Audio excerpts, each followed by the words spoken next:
I love diminished chords, and you should too. So in this video we're going to look at 4 reasons why they're so great, and a few ways that you can apply them to your playing. Last one's my favourite. Now a little side note before we get into the thick of it, when I talk about diminished chords, I'm talking about diminished 7th chords, 4 minor thirds stacked on top of each other. That's where the good stuff happens. Not diminished triads, not half diminished chords. I'm talking about like fully cooked diminished 7th chords. Okay? Reason number 1, there's only 3 of them.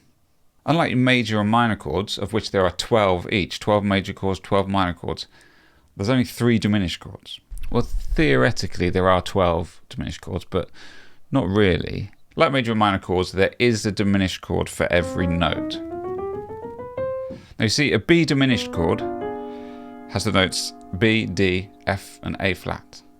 But a D diminished chord, an F diminished chord and an A flat diminished chord all share exactly the same notes. So if we take our shape and we move that up chromatically, we get our second shape, which is C diminished. C diminished has C, an E flat, a G flat and an A. Now just like before, that same shape applies to 3 other diminished chords. So E flat diminished, G flat diminished and A diminished all share those same collection of notes. Now if we move up chromatically from here, we've got our third shape, D flat, E, G, B flat. Again, our shape applies to 3 other chords. So D flat diminished is also the same as E diminished, which is also the same as G diminished, which is also the same as B flat diminished. So we've moved up chromatically from our B diminished to our C diminished to our C sharp diminished. If we move up chromatically one more time, we're back to where we started. So we only have 3 collections of notes before we return back to the same notes again.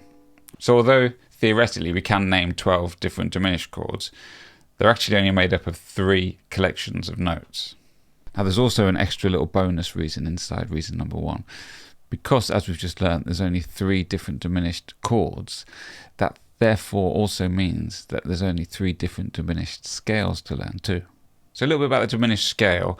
We already know that to build a diminished chord, we just add notes with the interval of a minor third. That's easy to remember. But it's also easy to remember how to build a diminished scale, because all we do is alternate between tones and semitones, or whole steps and half steps, depending on where you're from. So wherever our starting point is, we're just going to move up a tone, then a semitone, and then a tone, then a semitone, and then a tone, and then a semitone, a tone, and a semitone. And we've got a diminished scale. So if we move our starting point up a semitone from C to a C sharp, and we do the same thing, tone, semitone, tone, semitone, tone, semitone, tone, semitone. So that's our next diminished scale. Let's do it one more time. We're going to go tone, semitone, tone, semitone, tone, semitone, tone, semitone. So that is our third. Now if we go one more, then we're back to where we started. That same scale is the same that we started with on the C. So at that point we've started repeating ourselves. So really there's only 3 diminished scales. You might hear people talking about 2 different diminished scales, the whole half and the half whole. I'm going to try and explain what they are and where they come from. Well, the whole half is what I've just described. It's where we build our scale from moving whole steps, then half steps, whole, then half.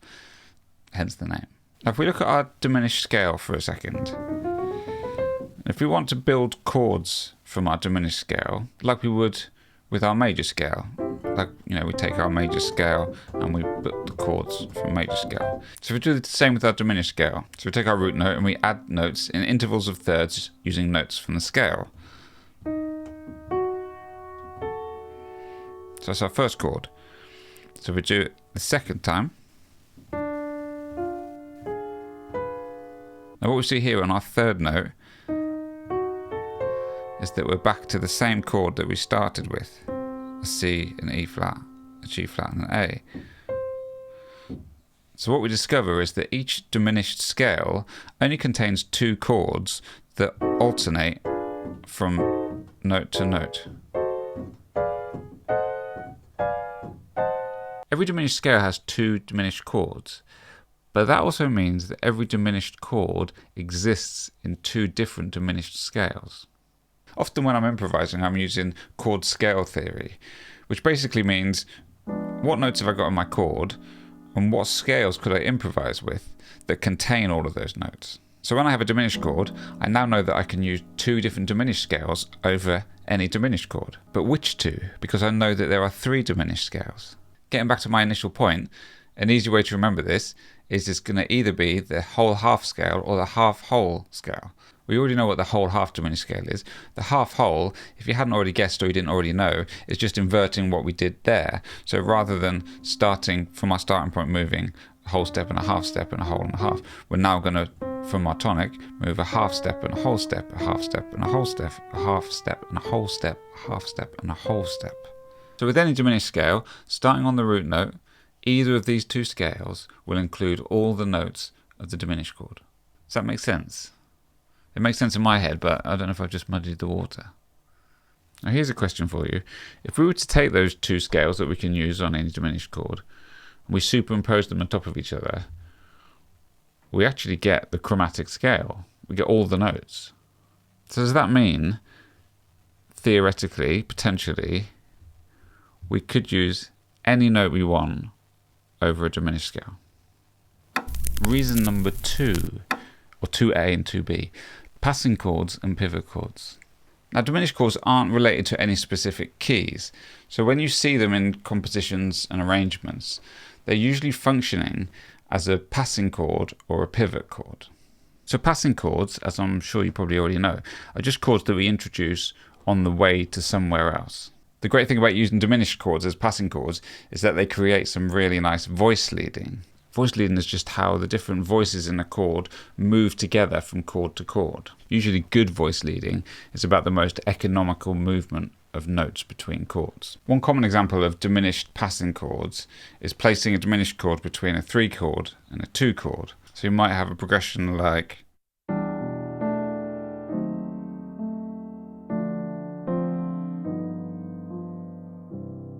so what we're actually doing here by introducing this diminished chord is we're creating smaller steps between our 3 chord and our 2 chord. Actually, between our diminished chord and our 2 chord, we're only moving 2 notes. We're keeping these 2 notes the same.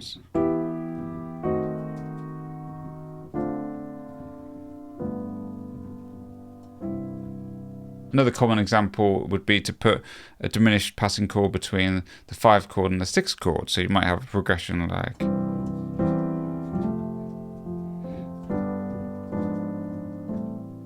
so again, we've got another effective use of voice leading. So from our 5 chord, we're only changing 1 note to get to our diminished chord. So now we've got that lovely chromatic approach up to the 6th chord. Other than passing chords, as I mentioned, diminished chords are often used as pivot chords. Now, a pivot chord is just a chord that's used to modulate from one key to another.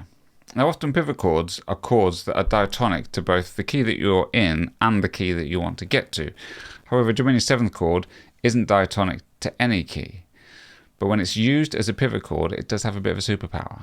Now, a lot can be said about diminished pivot chords, and the YouTube channel 12 Tone made a great little video about this where he goes into detail about it. I recommend you watch it. I'll link to it in the description. But for now, I'm just going to touch on a few little bits. I remember seeing a video a little while ago of Jacob Collier talking about diminished chords and how effective they are for modulations. And he noted that if you take any diminished chord and you take any note within that diminished chord and drop it by a semitone, you create a dominant 7th chord. Okay, so if I take, let's say, an F diminished chord, if I drop that first note, the F, by a semitone, I've created an E7 chord. Okay, if I go back to my F diminished, if I now take my A flat and drop that by a semitone, I've just created a G7, root, 3rd, 5th, 7th. Okay, let's go back to my diminished chord. 3rd note, B, drop it by a semitone, B flat 7, root, 3rd, 5th, 7th. Back to my diminished chord, take my D, drop it by semitone, D flat 7, D flat. So root, third, fifth, 7. So with a diminished chord, you're only ever one semitone away from a 5 chord, which, as we all know, wants to resolve to the 1 chord. So F diminished could become E7, which wants to resolve to an A, or F diminished could become G7 that wants to resolve to the C, or F diminished could become B flat 7, wants to resolve to the E flat. F diminished could become D flat 7, which wants to resolve to the G flat major. Similarly, I talked in one of my previous videos, what's so special about dominant chords, about diminished chords, and how the unstable tritones within a diminished chord makes that chord want to resolve. But because of the symmetrical nature of a diminished chord, because an F diminished is also an A flat diminished, which is also a B diminished, which is also a D diminished, that wants to resolve in a few different ways. That might want to resolve to a C, but equally to an A, or to an E flat, or to a G flat. So using a diminished chord as a pivot chord is a really powerful option because it can take you in quite a number of different directions. So here's an idea where we can use a diminished chord as a passing chord, but then we can disguise a pivot chord as a passing chord. So you might have a progression where you use a diminished chord as a passing chord into a new section. So you might find that your listener has gotten used to hearing that as a passing chord.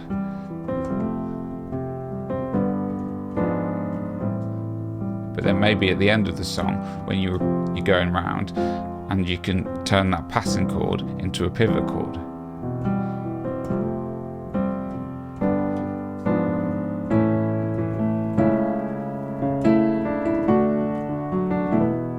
By the way, if you're enjoying this content and you find this stuff interesting, please consider subscribing to 12 Tones channel.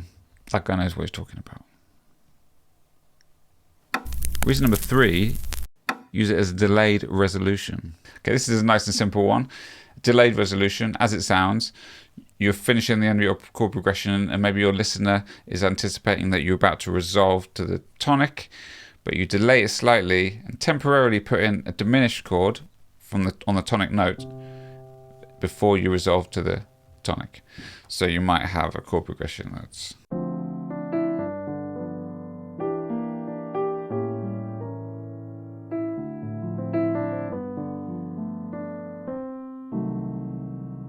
diminished, tonic.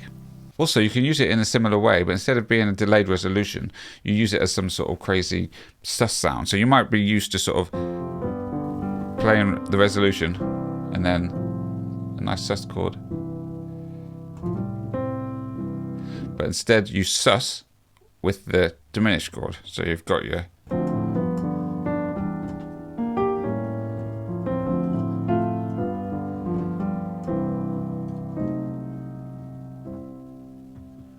you just add it in, so you resolve and then diminished and then resolve again. Reason number 4, they sound great over dominant chords. As I've already explained in this video, if you take any diminished chord and you drop one of the notes a semitone, then you now have a dominant 7 chord. But if instead we don't drop those notes down a semitone and instead take that note and put it in the bass, so if I was going to drop my B here down to a B flat to create a B flat 7, if I keep my B there and I play the B flat in the bass, I've created a really nice dominant 7 with a flat 9. So that note that I didn't drop down is my flat 9. Not only does this bring a bit more colour to your dominant chords when you're accompanying, but when you're improvising, that 7 with a flat 9 now opens the door to some more interesting scales that you can use. By playing a diminished shape over a dominant chord and making it a dominant chord with a flat 9, it enables us to use the diminished scales to improvise with, but also the dominant 7 flat 9, which we've now created, is the 5th chord from the harmonic minor. So it's the 5th scale of the harmonic minor, which is the Phrygian dominant scale, which means that I can play over my B flat, let's say B flat 7 flat 9. I can draw my Phrygian dominant scale, which really is effectively from the E flat harmonic minor scale.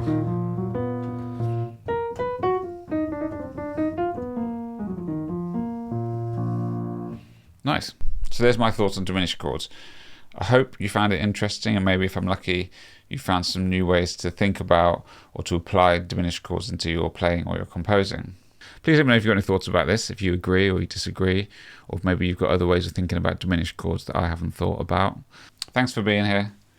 See you next time.